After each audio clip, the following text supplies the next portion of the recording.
I mean, we deal with this stuff a little more frequently, probably than most of our listeners. So maybe if we can even take a step back and just go through, like, I think there's a lot of misconceptions about what the process of getting financing for construction looks like, Tony.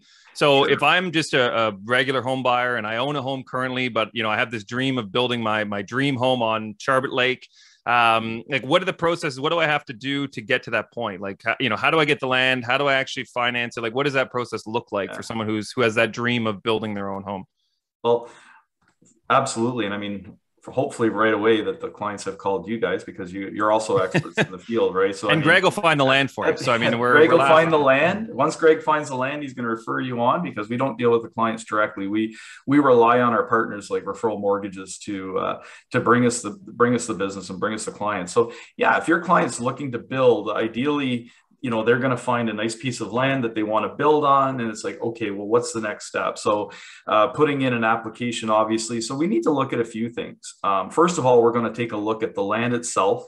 Then we're going to look at, hopefully your client at this point has some plans put together so that we can take a look at the land and the plans to determine, what's this house going to be worth once it's done, right? So, maybe it's worth $1 million when it's done. That's great. So we'll end up to 75% of that as if completed value.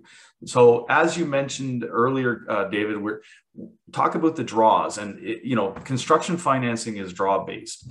The biggest misconception with construction financing is clients think that there's a big pot of cash at the end of the driveway that they can just dip into whenever they want. It's not the case. Typically, if they own the land outright, we can do 65%. We can pull the equity out of the land to get them going on the build. Okay. So backing up again a little bit, we want to look at the land. We need to get an appraisal done in order to find out what we're working with. Then we need to look at the full set of plans. Your clients have to put together a costing of what the build is going to be so that we can do the analytics and take a look at the scope of the build. So we'll look at the appraisal, the plans, the costs, and all that we'll take all that into consideration in order to get them the financing. So moving forward, once they're starting to put shovels in the ground, again, we can pull that equity out of the land, use that 65%, and they can use that money to start things with the foundation and the framing, et cetera.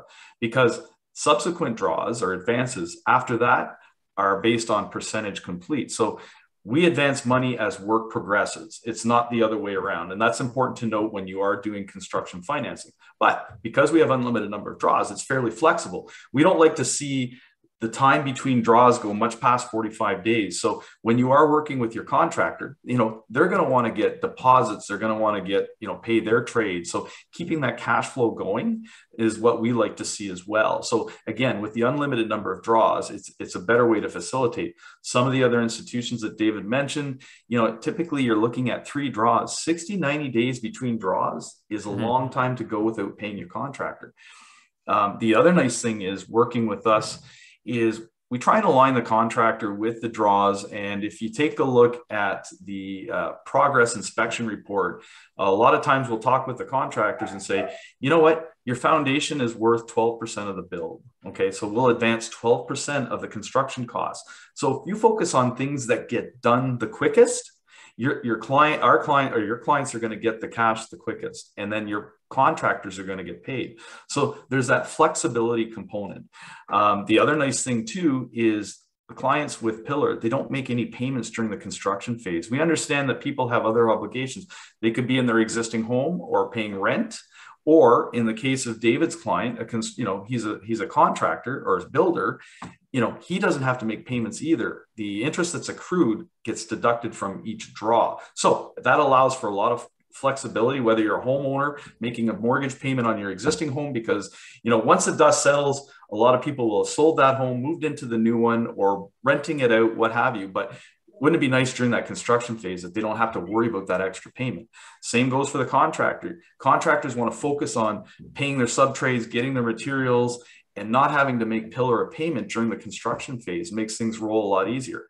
So as things progress, once the home's complete, at the very beginning, David and Paul are going to work on an exit strategy, because at the end of the theme with Pillar 2 is we're a short-term lender, okay, a gap lender. So construction financing, few years ago, it would have been 7 to 10 months. Now we're sort of seeing the cycle go from 7 to 12 months and beyond. But the theme is we want to be short term. So our focus and our specialty is to focus on construction. Once the build's complete, David and Paul, they're going to transition the client back into the traditional lending stream. And I mean, that gives the client flexibility, because not all lenders will do that. They'll say, fine, if you want to come to us, you have to lock in for maybe a 2, 3, sometimes even a 5-year term. Whereas with Pillar, we understand our lane and we stay in our lane. Short term, get the construction done, and then you can take that client and get them back into the mainstream. The whole key is to get the house built on time, within reason, budget, within a budget reason, and move them forward. Thanks for tuning in, everyone. We hope you enjoyed today's episode. Please remember to like, share, comment, and subscribe, because we'd really like that.